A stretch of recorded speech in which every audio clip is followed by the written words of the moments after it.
තථාගත අරහත් සම්මා සම්බුදුරජාණන් වහන්සේ දස දහසක් ලෝක ධාතු වලට එක්කෙනයිමයි පහළ වෙන්නේ. එච්චර ගුණ කඳා.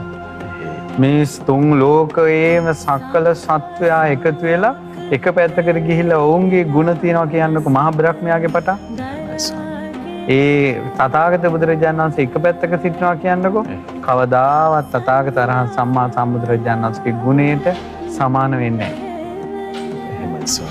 ඉස්සර ඔය බෝධි වන්දනා කියනකොට කීතින් හාමුදුරු රහින්සකමට ඔය බුදු ගුණ කියනවා.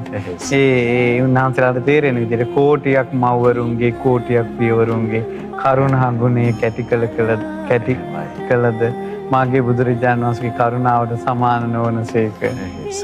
ඒ කාලේ අපිට ඇහුණ පුංචි කාලේ. තුන් ලෝකේම සත්වයන්ගේ ගුණ එක පැත්තකට දාලා බුදුරජාණන් වහන්සේගේ ගුණ එක පැත්තක තිබ්බොත් එහෙම බුදුරජාණන් වහන්සේ මහ මෙරක් වගේ තුන් ලෝකෙම සත්වයන්ගේ ගුණ අබෑටයක් වගේ. එක බුදු කෙනයි සක්වලකට පහළ වෙන්නේ. දෙවියොත් ලක්ෂ ගණන් පහළ වෙනවා. බ්‍රහ්මයෝ ලක්ෂ ගණන් පහළ වෙනවා. යක්ෂයෝ ලක්ෂ කෝටි ගණන්, නාගයෝ ලක්ෂ කෝටි ගණන්, මිනිස්සු ලක්ෂ කෝටි ගණන් පහළ වෙනවා. ඒ වුණාට එක බුදුරජාණන් වහන්සේ නමයි. එහෙමයි ස්වාමී.